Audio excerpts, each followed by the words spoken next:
Bonjour à tous. Merci beaucoup d'être avec nous aujourd'hui. On va commencer. Et ce qu'on va vous proposer, c'est une table ronde autour de la biodiversité, donc du plan d'action au reporting CSRD.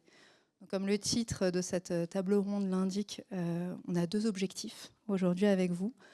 Dans un premier temps, vous donner des clés pour vous aider à vous lancer dans le plan d'action biodiversité.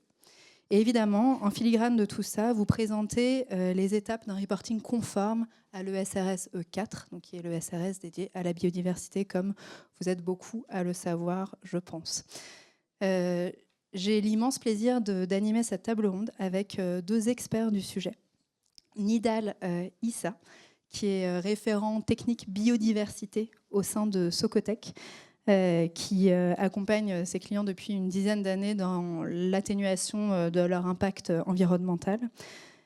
Nidal, tu as aussi travaillé pendant une dizaine d'années en ONG, dont la LPO, et tu es auteur de 2 ouvrages sur les oiseaux. Tu pourras nous en parler un peu plus tout à l'heure. Je suis également accompagnée donc, de Sandrine Cabri, qui travaille au sein de l'agence Conseil en durabilité chez Socotec, qui accompagne des entreprises depuis plus de 25 ans dans leur stratégie RSE, de la définition jusqu'à la mise en place. Et que tu es écologue de formation, Sandrine. Donc beaucoup de choses à nous dire également sur la biodiversité. Tu es aussi auditrice CSRD. Donc là, tu fais vraiment le lien entre ces deux aspects. Et tu es autrice de 3 ouvrages sur l'eau, donc un sujet intimement lié à la biodiversité. Et moi-même, donc, je suis Juliette Gottler, je suis directrice de l'agence de conseil en durabilité, conseil RSE au sein de Socotec, et auditrice CSRD également. Comme vous le savez, les informations relatives à la biodiversité sont encore moins standardisées que certaines informations qu'on a l'habitude de reporter, type carbone, voire même l'eau, en tout cas dans ce qui concerne la consommation d'eau. Pourquoi ? Parce qu'on est sur la problématique de mesure du vivant, qui est extrêmement compliquée en soi, même si on essaye parfois d'avoir des indicateurs uniques. Il faut quand même aller regarder les régions, les sites. Il faut faire des études d'impact très locales, et c'est ça qui va rendre ces choses un petit peu moins faciles pour l'aspect reporting que peuvent l'être d'autres sujets. Et c'est pour ça qu'on a ces experts aujourd'hui qui vont nous en dire un petit peu plus. Alors, sans plus tarder, on va peut-être passer à des concepts essentiels. Vous êtes peut-être déjà tous aguerris à cela, mais dans le doute, on va commencer par la base. Sandrine, qu'est-ce que la biodiversité ? Donc, la biodiversité, en fait, c'est un concept qui reprend différentes thématiques. On parle de biodiversité, de la diversité des écosystèmes, donc diversité des habitats, mais aussi la diversité des espèces, diversité de différentes espèces, et aussi la diversité génétique qu'on oublie souvent, la génétique dans une même espèce, intraspécifique. Et c'est cette diversité qui est aujourd'hui en grand danger et qui pose vraiment problème. Et ce qu'il ne faut pas oublier, c'est que l'homme, il fait vraiment partie intégrante de la biodiversité. Il est complètement dépendant à la biodiversité, car elle remplit beaucoup de services, comme on va le voir. Et c'est justement un concept qui est clé au sein de l'ESRS 4, mais aussi quand on fait de l'écologie, enfin quand on est écologue, c'est la notion de service écosystémique. Donc pour ceux d'entre nous qui ne sont pas écologues de formation, c'est peut-être pas un concept qu'on a l'habitude d'entendre tous les jours, mais Sandrine, si tu peux rapidement nous expliquer ce que c'est. Donc les services écosystémiques, ce sont les biens et services apportés par la biodiversité à l'homme. On les sépare en 3 grandes familles. Donc les services d'approvisionnement, de régulation et les services culturels. Et chaque entreprise, chaque entité, chaque humain est dépendant de ces différents services. Par exemple, une industrie agroalimentaire, elle est dépendante des services d'approvisionnement de l'eau, de la pollinisation, de la qualité des sols. Une entreprise du tourisme, elle est dépendante de beaux paysages, de qualité suffisamment agréable pour les écosystèmes marins, etc., etc. Et donc on parle de services écosystémiques, l'homme est intimement lié à tout ça, et pourtant, je vous apprends rien, on parle aujourd'hui d'une 6e extinction de masse et d'une érosion massive de la biodiversité. Donc pour vous illustrer peut-être cela et vous donner quelques chiffres clés, je te passe la parole, Nidal. Et bonjour. Alors effectivement, on assiste aujourd'hui à ce qu'on appelle la 6e extinction, ou autrement dit l'extinction de l'Holocène. Et la particularité de cette extinction, c'est qu'elle est intégralement liée à une origine anthropique, c'est-à-dire qu'elle est directement liée aux activités humaines. Alors pour donner un ordre d'idée pour mémoire, la précédente extinction, c'était celle des dinosaures au Crétacé. Donc c'est juste pour prendre conscience qu'on est quand même dans un contexte et une situation qui ne se reproduit pas tous les 4 matins. Alors cette 6e extinction, elle a 5 grandes causes principales qui sont dans l'ordre l'importation des espèces exotiques envahissantes. Donc c'est la dissémination d'espèces exogènes dans un environnement indigène. Donc la principale raison à ça, ce sont les transports mondialisés. Les pollutions, quelles qu'elles soient, au niveau de l'air, des sols, des mers. La surexploitation des ressources, on pense naturellement par exemple à la surpêche, au changement climatique qui regroupe différentes thématiques et qui intervient de différentes manières dans cette érosion de la biodiversité. Un exemple simple qui peut venir en tête, c'est la montée des eaux qui va entraîner la disparition de certains archipels dans lesquels se trouvent des espèces endémiques, et donc ces espèces endémiques vont disparaître avec l'archipel. Et enfin, une cause majeure aussi de cette érosion de la biodiversité, c'est la destruction, la transformation des habitats naturels. Pareil, là encore, pour donner un exemple un peu parlant, on peut évoquer la déforestation de la forêt amazonienne, par exemple. Donc, c'est comment on mesure et comment on prend la mesure de cette 6e extinction. On a un organisme, une plateforme intergouvernementale qui s'appelle l'IPBES, qui est, si vous voulez, un petit peu l'équivalent du GIEC pour la biodiversité et les services écosystémiques, et qui publie la synthèse de différentes études scientifiques sur le sujet. Donc là, on a quelques exemples chiffrés un peu marquants sur des disparitions et l'effondrement en cours. Pour en rajouter un 4e qui ne figure pas là, on peut dire que parmi les dernières publications marquantes, c'était l'effondrement de 80% en biomasse des insectes en Europe en 30 ans. Merci Nidal. Donc, tu plantes le décor et ce ne sont pas des bonnes nouvelles. Peut-être pour faire le lien très rapide avec la CSRD à ce stade, ces 5 facteurs d'érosion que vous voyez là, ils sont repris dans le SRS E4, mais vous voyez qu'il y a pollution et changement climatique dans ces facteurs d'érosion-là, qui sont bien sûr des ESRS, donc des chapitres de la CSRD qui sont traités à part. Donc le SRS E4 doit vraiment se concentrer sur les 3 autres que vous voyez là. Je reboucle avec ce que tu venais de dire, Nidal. Donc, ok, érosion de la biodiversité, 6e extinction de masse, et pourtant il y a quand même un cadre réglementaire et qui n'est pas nouveau. Et je pense que c'est important quand on s'attaque à un reporting comme la CSRD et quand on s'apprête à faire un plan d'action biodiversité, qu'on soit au courant de ce cadre réglementaire. Est-ce que tu peux nous le préciser, s'il te plaît ? Ce qu'il faut savoir, c'est que le droit et l'écologie, c'est quand même une histoire assez récente, puisque la première loi sur le sujet, par exemple en France, date d'il y a moins d'un demi-siècle. Donc pour donner quelques dates clés et pas dérouler un petit peu l'intégralité des lois et de la réglementation, je vais en citer que 2 ou 3. Donc la première, c'est celle de 1976, avec la loi sur la protection de la nature. Alors cette loi définit et fixe sur le territoire national la liste des espèces protégées et des espaces protégés, et implique l'obligation de réaliser des études d'impact environnementaux pour tous les projets d'aménagement. Une deuxième date qu'on peut retenir, c'est 2016, plus près de nous, donc la loi pour la reconquête de la biodiversité. Cette loi inscrit dans le droit le préjudice écologique, donc une notion qui ne figurait pas auparavant, mais également l'obligation d'obtenir ce qu'on appelle une zéro perte nette de biodiversité, c'est-à-dire que votre projet ne doit pas impliquer une perte de biodiversité, mais un minimum, une équivalence zéro, voire un gain.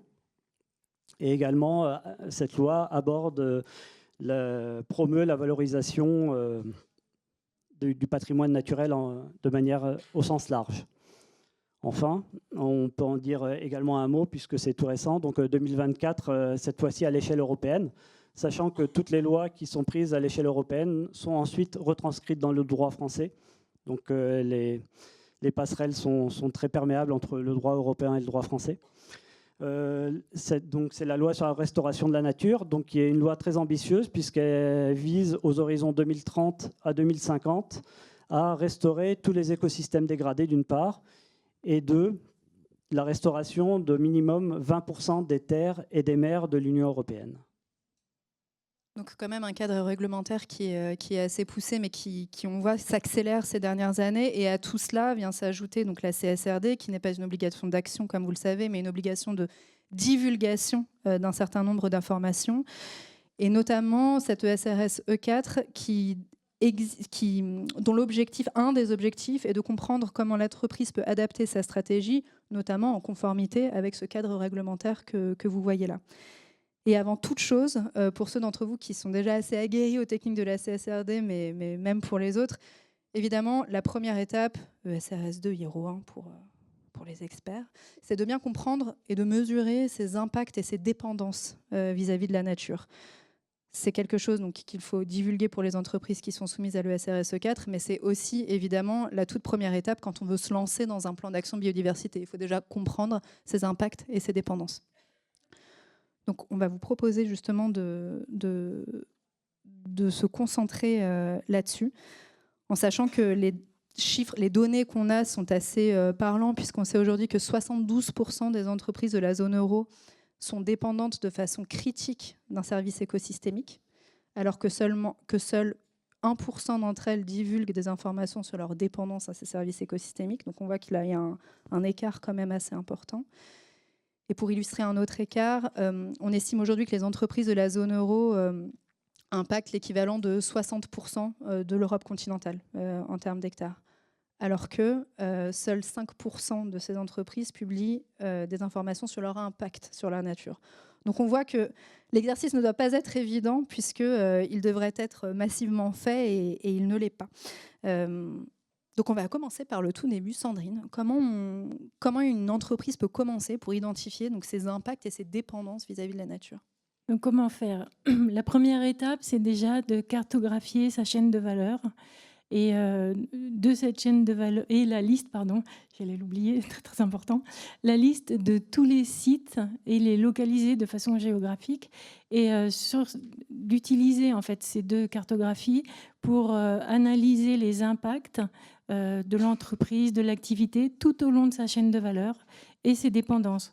Donc, comment elle va impacter la biodiversité en se basant sur les 5 facteurs d'érosion qu'on a vus juste avant avec Nidal, et de regarder comment toutes ces activités, tout au long de sa chaîne de valeur, elles impactent ces différents facteurs d'érosion, et quelles sont ses dépendances tout au long de sa chaîne de valeur en se basant sur les services écosystémiques et en regardant est-ce que je suis dépendante à l'eau, est-ce que je suis dépendante d'une certaine matière première, etc. etc. Et ça va faire ressortir en fait les enjeux prioritaires. Et il y a un point qu'il ne faut pas oublier aussi, c'est qu'on parle souvent d'impact négatif, mais c'est important aussi de noter les contributions positives, parce qu'une entreprise, en fonction de son activité, elle peut avoir aussi des contributions positives à la biodiversité, de par l'essence même de son activité. Est-ce que j'ai oublié des choses? Non, ça me paraît bien, mais... Et du coup, c'est vrai que pour une entreprise, c'est peut-être plus difficile de se projeter parce que, OK, à la chaîne de valeur, d'un point de vue peut-être un petit peu abstrait, on identifie bien où peuvent être nos interdépendances et nos interférences avec la nature. Mais moi, la question que j'ai envie de te poser, Nidal, c'est comment ça se fait vraiment concrètement au niveau d'un site? Je veux dire, à un moment, il faut quand même aller sur le terrain. La biodiversité, ce n'est pas quelque chose qui s'étudie loin de l'endroit où on a un impact. Donc c'est ça ma question pour toi, c'est comment on évalue vraiment cet impact? Alors là, on arrive dans le cœur de métier des écologues, si on peut dire, donc qui est un petit peu notre travail au quotidien. Donc la première des étapes, ça se fait en 4 étapes. La première, c'est un état des lieux du contexte écologique. Alors ça paraît comme ça un petit peu abstrait, donc je vais vous donner un exemple, c'est-à-dire qu'on va dresser un état des lieux, un état initial des connaissances bibliographiques disponibles sur tout un tas de sites nationaux, internationaux. Donc on va par exemple identifier tous les zonages de biodiversité, qu'ils soient réglementaires ou non réglementaires. Donc on va lister les sites Natura 2000, les zones d'inventaire faunistique et floristique, les réserves naturelles, les parcs régionaux, les parcs nationaux, etc. Et donc on va adresser sur un rayon de plusieurs kilomètres ou en tout cas un rayon à définir, la situation un petit peu de notre activité par rapport à tous les zonages de biodiversité qui sont connus et référencés. De la même manière, on va procéder de manière équivalente aussi, par exemple, par rapport à l'occupation du sol et notamment par rapport aux zones humides. Et là aussi, on a tout un tas de données disponibles sur des données de modélisation des zones potentiellement humides à une échelle nationale ou à une échelle internationale. On va aussi disposer de tout un tas de données qui sont référencées dans des sites comme par exemple pour la France l'INPN, c'est-à-dire l'inventaire national du patrimoine naturel, où vous allez avoir tout un tas de données à des échelles communales, départementales, parfois plus locales, des données naturalistes de faune et de flore qui remontent depuis les portails des ONG, des portails associatifs, des données qui sont exclusivement publiques et donc disponibles gratuitement. Il faut simplement savoir où les trouver, les compiler. Ce n'est pas évident quand on n'est pas écologue. Tout à fait.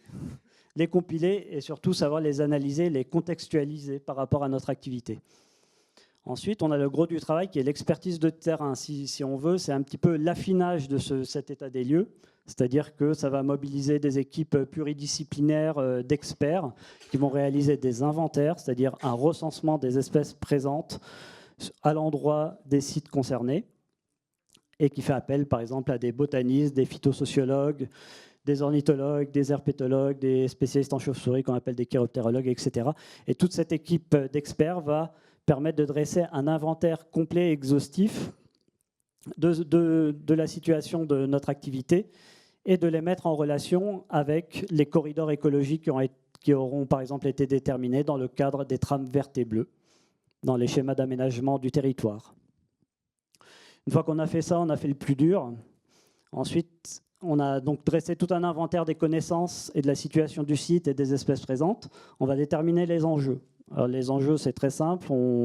Quel que soit le bureau d'études, on utilise peu ou prou tous les mêmes. C'est-à-dire que chaque espèce, chaque groupe d'espèces et chaque habitat est associé à un état de conservation. Autrement dit, un état de conservation, c'est un statut de menace. Et qu'est-ce qu'un statut de menace? C'est un risque d'extinction à court ou moyen terme. Donc chaque espèce est évaluée dans des listes rouges. Donc ces listes rouges, c'est des listes qui dressent le risque d'extinction de chaque espèce à court ou moyen terme. Et ces listes sont établies par des structures accompagnées de l'État et qui sont en général qui utilisent les méthodologies de l'IUCN. Donc pour ceux qui connaissent, c'est l'Union internationale de conservation de la nature. C'est eux qui dressent à l'échelle régionale, nationale et même mondiale toutes les espèces menacées et les espèces en risque d'extinction. Une fois qu'on a tous nos enjeux espèces, tous nos enjeux habitats, on va réaliser l'évaluation des impacts qu'on va voir un peu plus tard.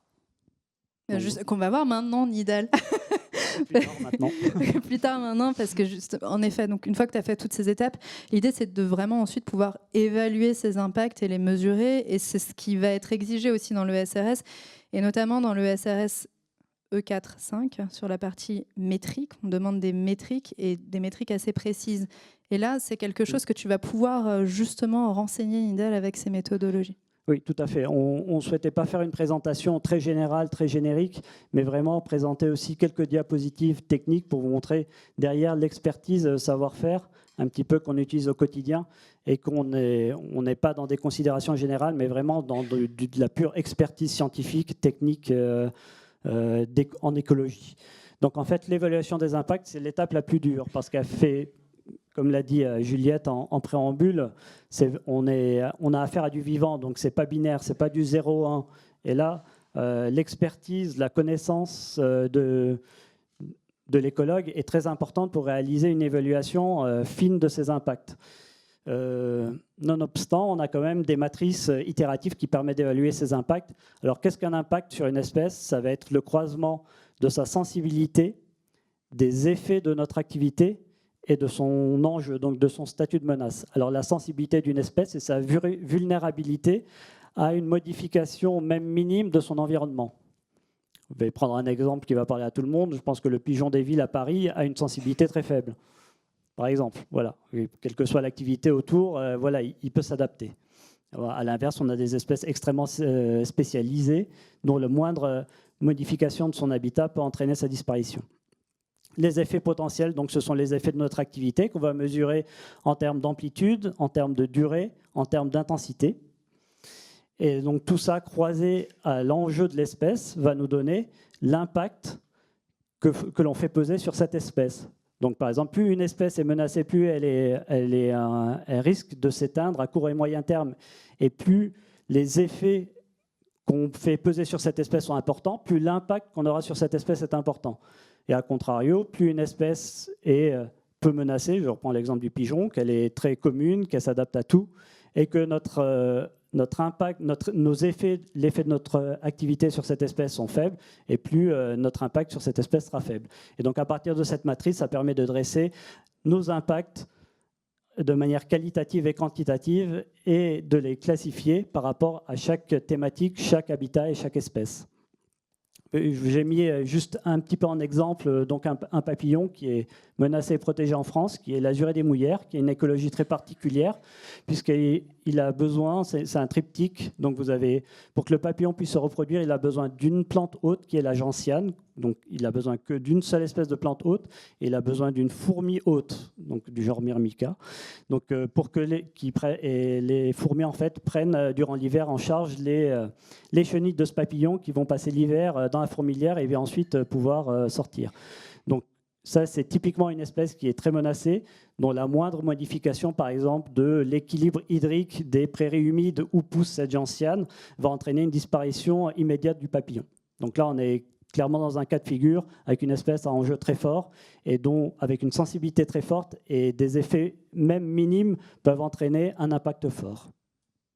Et on voit bien aussi l'interdépendance de tous les enjeux dont on a parlé aussi. Tu as parlé des zones humides, donc on a de l'eau, on a du climat. J'imagine qu'un changement trop rapide du climat aussi les impacte. Donc c'est beaucoup d'interdépendance de tous ces enjeux environnementaux en fait, qui vont jouer sur la biodiversité et le niveau d'impact sur une espèce donnée. Oui, tout à fait. C'est pour ça qu'on prend en considération pas simplement les impacts sur une espèce ou un groupe d'espèces données, mais qu'il faut aussi prendre en considération ce qu'on appelle les impacts induits, les impacts cumulés, les impacts cumulatifs, c'est-à-dire par exemple les impacts de notre activité et des activités autour qui peuvent avoir une synergie d'impacts cumulés, ou alors les différents impacts de plusieurs activités au sein de notre entreprise qui, elles aussi cumulées, peuvent générer un impact plus important. Ok, merci Nidal. Donc, on a bien vu, donc on a parlé des dépendances, on a parlé des impacts de l'entreprise sur la biodiversité. Et si vous suivez le fil, il faut bien sûr maintenant parler des risques et opportunités que représente la nature pour l'entreprise elle-même et sa santé financière. Je vais te laisser, Sandrine, nous parler de ce sujet très CSRD et pour le coup qui est moins... Comment dire, qui est moins développé chez les écologues de métier. Là, pour le coup, c'est quelque chose de moins vu.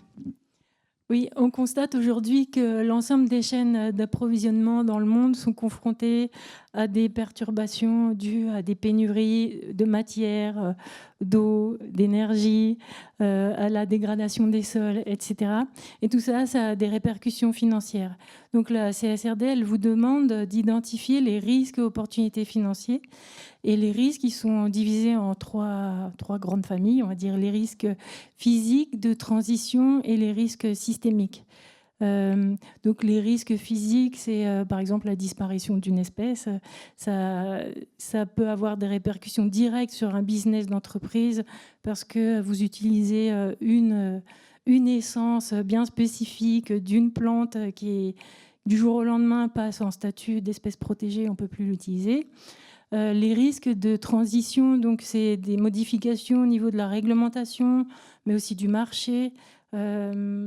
Par exemple, des clients qui s'intéressent de plus en plus à l'impact de l'entreprise sur la biodiversité et qui se refusent d'acheter tel ou tel produit parce qu'ils ont peur de la déforestation. Enfin, voilà, des choses comme ça.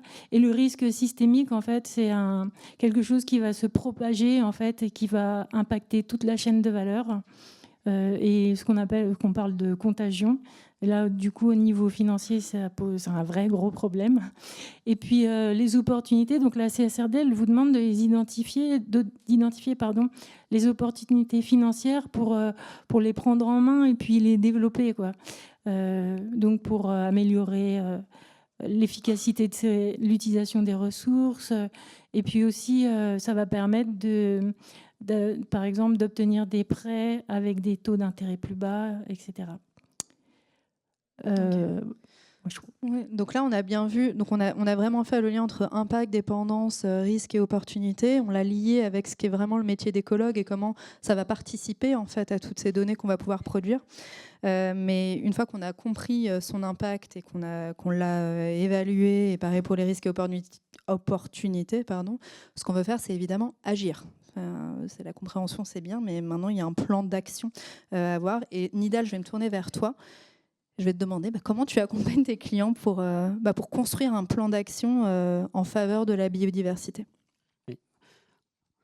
Alors, une fois qu'on a évalué les impacts, donc on va avoir tout ce qui est mesures. Donc, les mesures, c'est juste une série de réponses aux différents impacts qu'on a préidentifiés. Donc, généralement, nous, dans les études d'impact, on suit ce qu'on appelle la séquence ERC, donc éviter, réduire, compenser. Dans le cas d'activité, donc on ne sera pas sur de la compensation puisque l'activité existe déjà, mais plutôt sur de la restauration, de l'amélioration de l'habitat. Et donc, toujours en ayant en tête de privilégier les mesures d'évitement. Donc, ces mesures peuvent être de différentes manières. On peut agir, on peut considérer que notre plan d'action par rapport aux mesures sont de deux types. Soit on réduit les effets négatifs, soit on améliore les effets positifs. Donc la réduction des effets négatifs, ça va être par exemple de travailler sur les différentes pressions que font peser notre activité sur la biodiversité. Ça va être la lutte contre les espèces exotiques envahissantes, par exemple. Ça va être la lutte contre la pollution lumineuse. Ça peut être la lutte contre la pollution sonore. Donc un travail de mesure sur les pressions.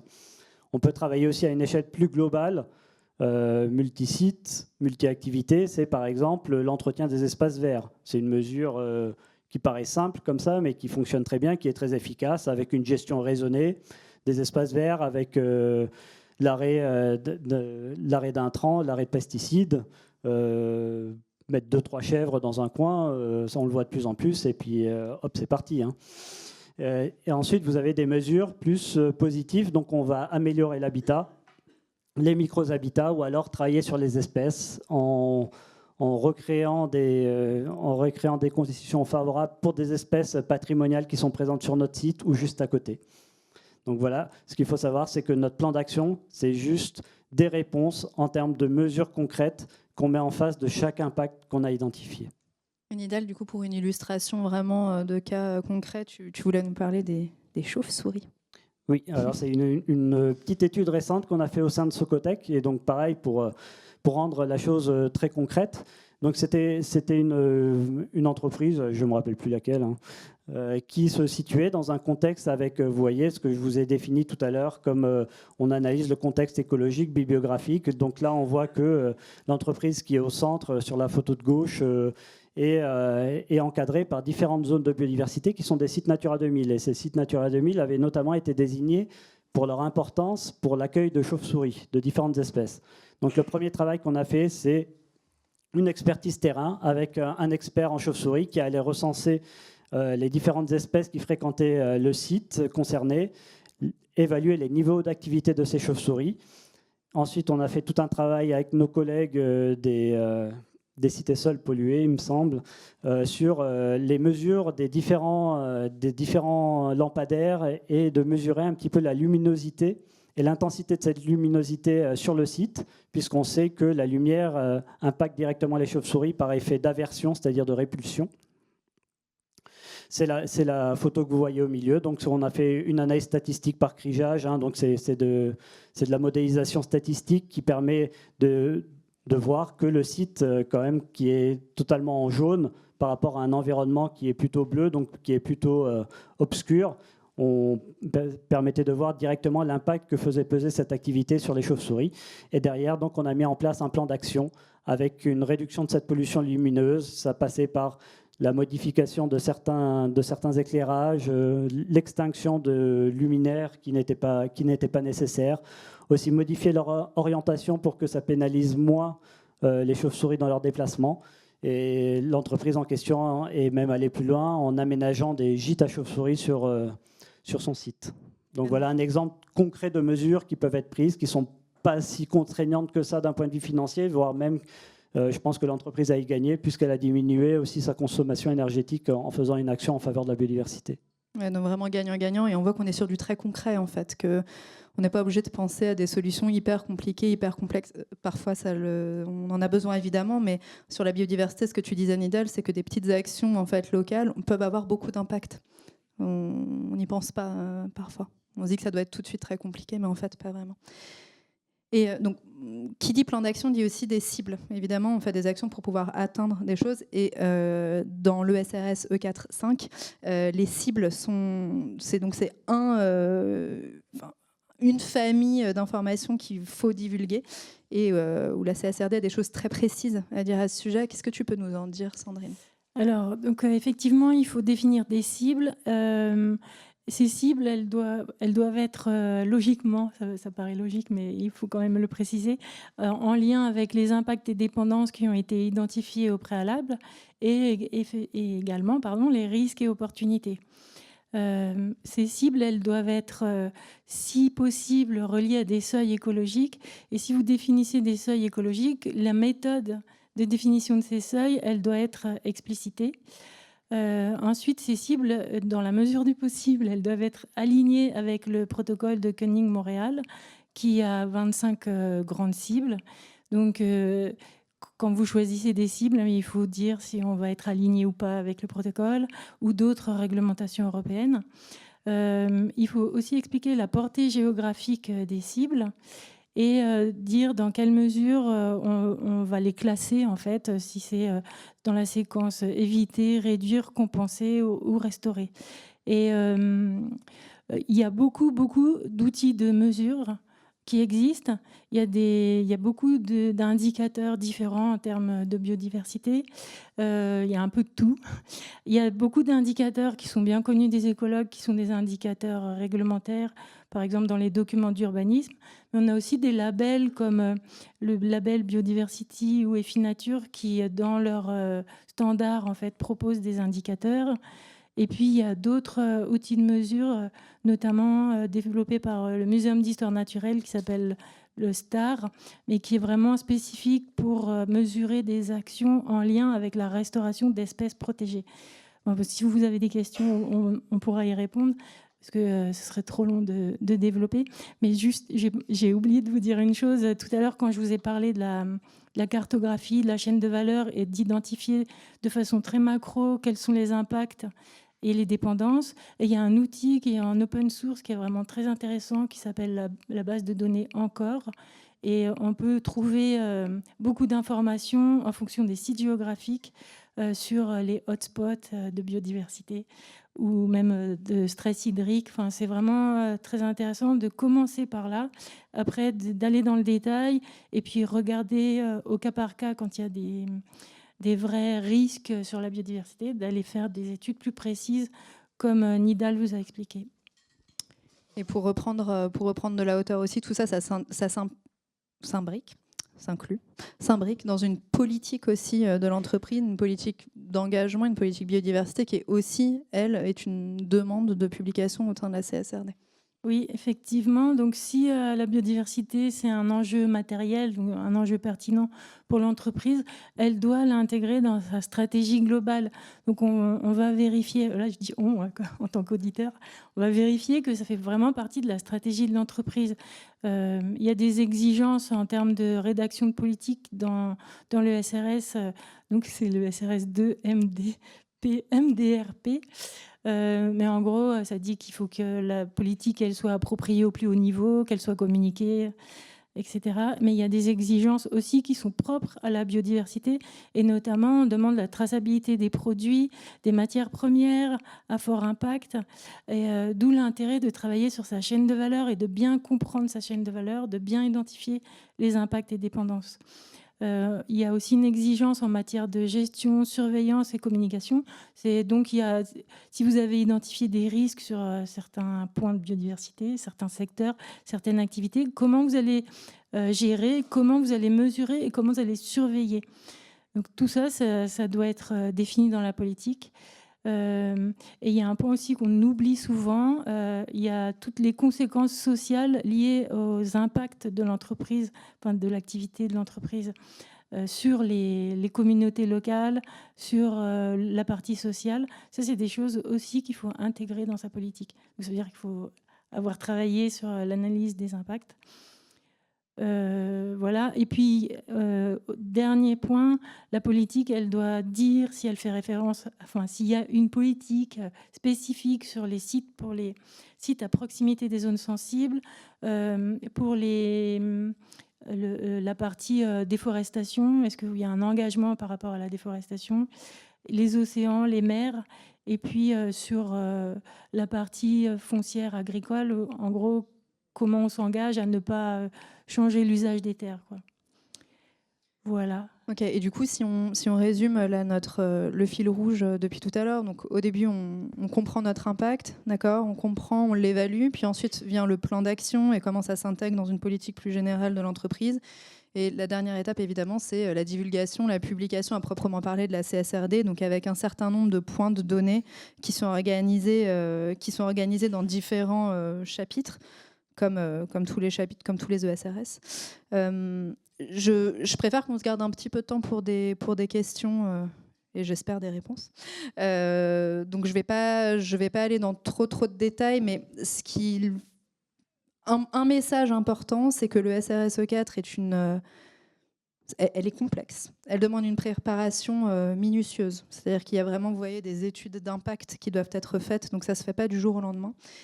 Et donc, elle bénéficie de certains assouplissements, comme d'autres SRS par ailleurs, mais celle-ci en particulier. Déjà, il n'y a pas d'obligation de publier un plan de transition. Le plan de transition, qu'est-ce que c'est ? C'est j'évalue la résilience de mon entreprise vis-à-vis de la biodiversité ou d'une érosion de la biodiversité.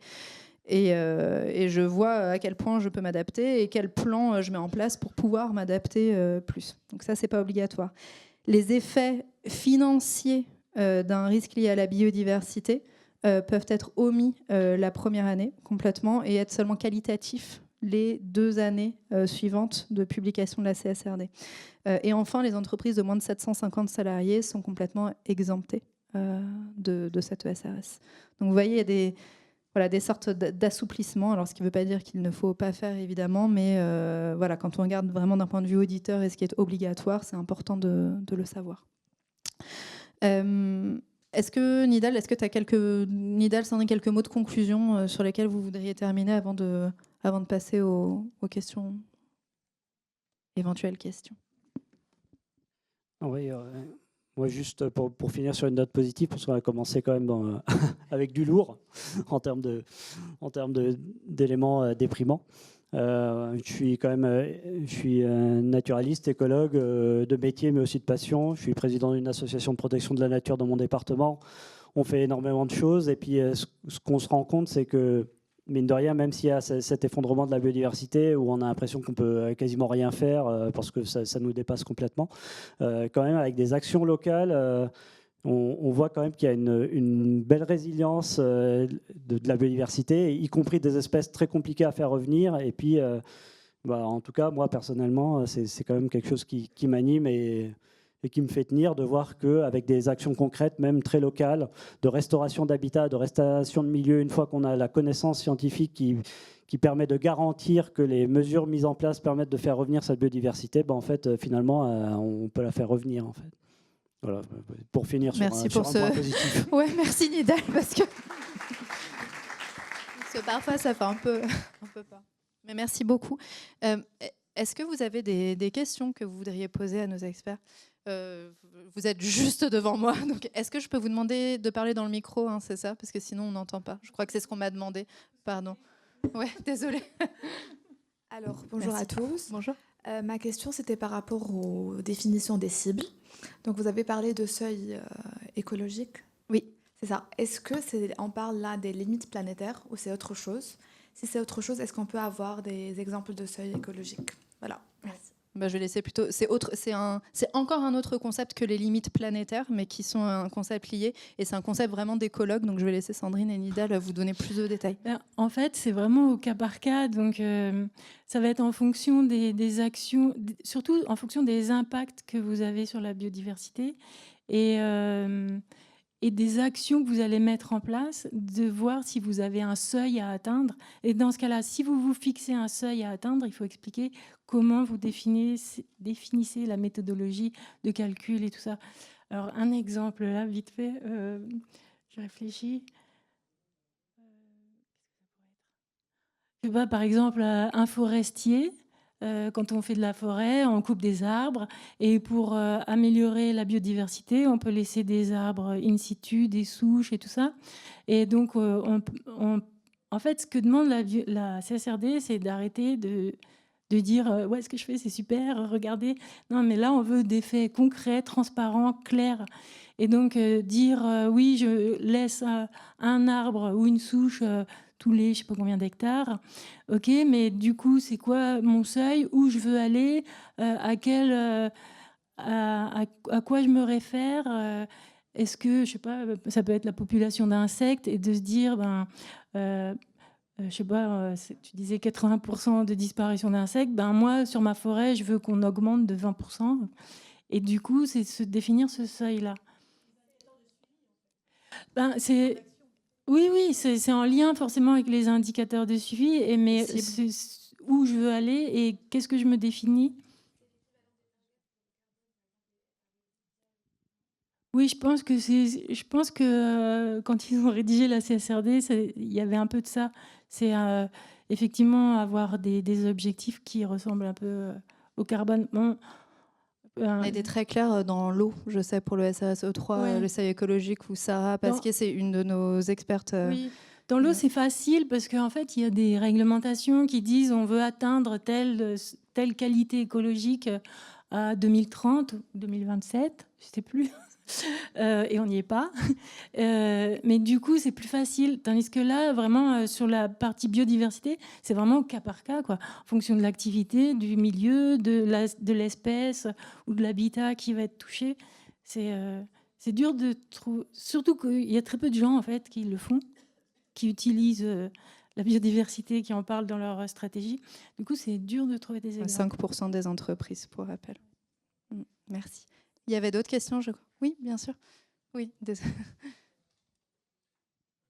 Oui, vous avez présenté tout l'intérêt d'une approche très terrain qui consiste à aller, par exemple, sur un site profondément dans l'analyse de la connaissance du milieu et de fixation de cibles. Ça marche bien et c'est rassurant sur la qualité de l'approche. Comment on applique ça à cette fameuse chaîne de valeur qui peut venir de très loin? Est-ce qu'on peut aller aussi dans le détail que ça quand on parle d'un fournisseur qui n'est pas forcément dans le coin? Et d'autant que, en plus, la fameuse CSRD, c'est plutôt aujourd'hui, en tout cas, des grosses boîtes, donc elles ont des grosses chaînes de valeur et qui sont très loin. Et en plus, vous disiez que les seuils des 750, enfin, ça situe tout de suite la taille des entreprises aussi. Comment on gère l'exigence qui rassure et la difficulté à le mettre en pratique? Là, vous... Ouais, en fait, tu compléteras, mais en fait, la première étape, c'est vraiment faire ce débroussaillage, si je peux dire, d'analyser les impacts de votre activité sur la chaîne de valeur en fonction des sites et des endroits où ils sont. Si vous avez un site dans une zone ultra sensible écologiquement et qui rejette des poussières, pollue l'eau, le sol, il faudrait un peu se focaliser sur ce site-là et aller voir plus loin et appeler des écologues pour aller faire des analyses plus précises, justement pour voir à quel point on dégrade la biodiversité. C'est une approche par le risque, en fait. Il faut vraiment trouver les hotspots et se dire, là, j'ai tout intérêt à aller beaucoup plus en profondeur. Mais vous mettez le doigt sur une grosse difficulté de la CSRD. Enfin, c'est d'aller sur toute la chaîne de valeur, dans des pays parfois qui ne sont pas soumis au droit français, parce qu'on l'a vu, il y a un cadre réglementaire qu'en France qui oblige à faire quand même certaines études d'impact environnemental, ce qui n'est absolument pas le cas dans d'autres pays. Donc là, c'est tout la responsabilité de l'entreprise d'avoir une approche par risque, d'aller voir là où c'est le plus risqué et d'aller plus en profondeur, et qui va être certainement lié aussi à la future CS3D, enfin la future qui est... Ouais.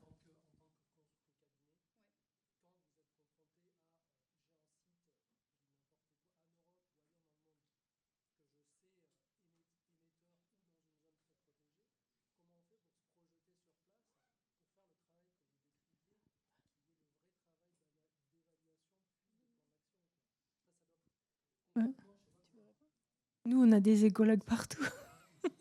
C'est ça, c'est des équipes locales. Hein. Ça peut être que du local, hein. De toute façon, en écologie.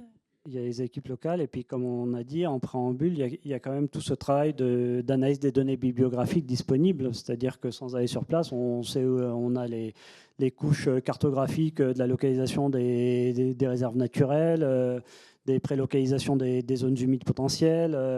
On a quand même des banques de données, des atlas, etc., qui permettent de voir si on est dans une zone très riche en termes de biodiversité ou très pauvre en termes de biodiversité.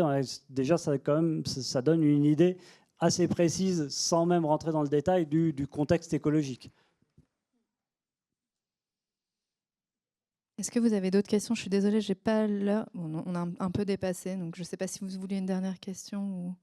Oui. 14h15, hein, c'est ça? Oui, c'était juste pour savoir s'il existait un référentiel, comme aujourd'hui on a un bilan de gaz à effet de serre.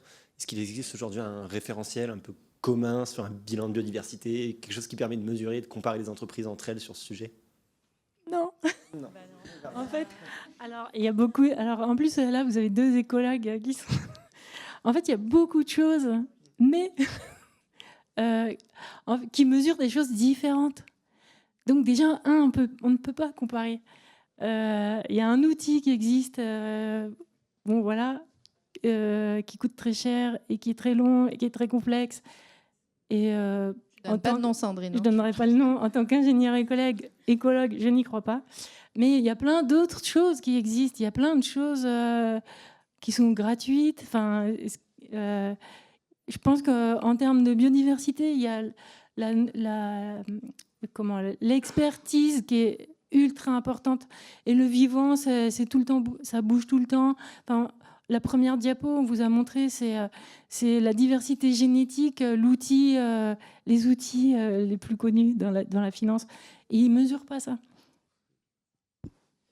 Même pour un même indicateur, la première phrase qu'ils mettent en gras, c'est « ne sert pas à comparer même les sites les uns aux autres, y compris avec le même indicateur ».